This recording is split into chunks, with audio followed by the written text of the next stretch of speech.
All right, let's dive in. Today, we're going to head deep into a jungle to explore this really powerful story. It's about two brothers, a warning that gets forgotten, and a pretty deep lesson that gets learned about what it means to be brave versus what it means to be truly wise. Okay, so our story kicks off in the small village of Sikantapa. The afternoon sun's shining, everything seems normal, and this is where we meet our two main characters. Their whole adventure starts with just one simple instruction, a warning that, well, is about to be completely ignored. So, let me introduce you to the brothers. We've got Fanateki, who's 11, and his little brother Pakenta, who's only 5. As our story gets going, they're grabbing their little baskets and heading straight for the jungle, totally buzzing with excitement for whatever they might find. And just as they're leaving, their mother calls out this really specific warning. It's a clear rule meant to keep them safe. And this one instruction, it's pretty much the pivot point for everything that's about to happen. But at first, the jungle just seems magical. You've got these huge, tall trees making everything feel cool and shady. Wild fruits everywhere. The boys are totally captivated. They're laughing, chasing butterflies, and just pushing deeper and deeper into the woods. And of course, in all that fun, their mom's warning just vanishes from their minds. But, as you can probably guess, that pure joy of their adventure, well, it's not going to last. As they get further in, the story is about to take a really sharp and pretty scary turn.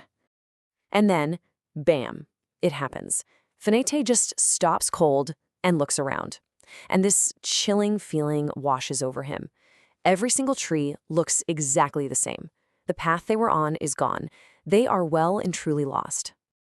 So you can imagine little Pakenta starts to shake with fear, but Finetake, he manages to hold it together, and this is where we get the first real piece of wisdom in the story, as he remembers something his father always told him, a lesson about how to act when you're in a crisis.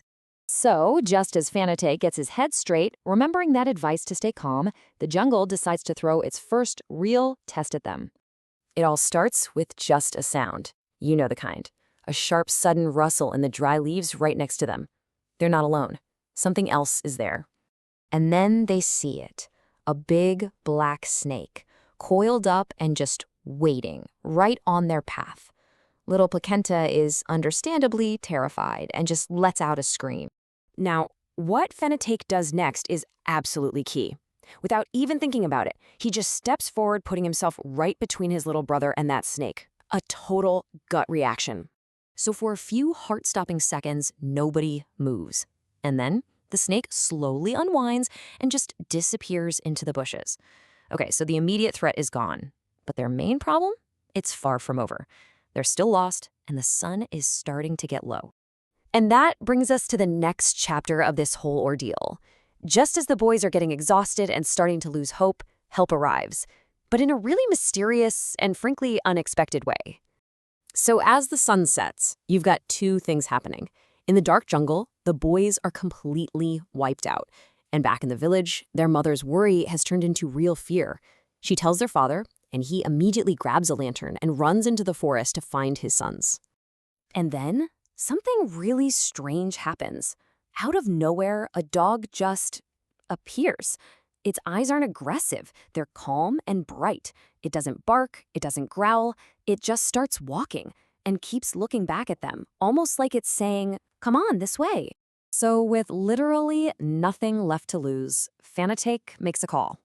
He decides to take a chance. It's a total leap of faith, really, born out of pure desperation.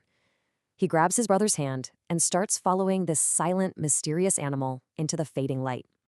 So we're getting near the end of their journey now. The physical adventure is almost over, but the most important lesson, that's just getting started. After following the dog for a little while, the trees start to thin out, and then they hear it, a sound that cuts right through the evening air. A familiar voice shouting their names. It's their father. They're safe. The boys just run with whatever strength they have left straight into their father's arms, just overcome with relief.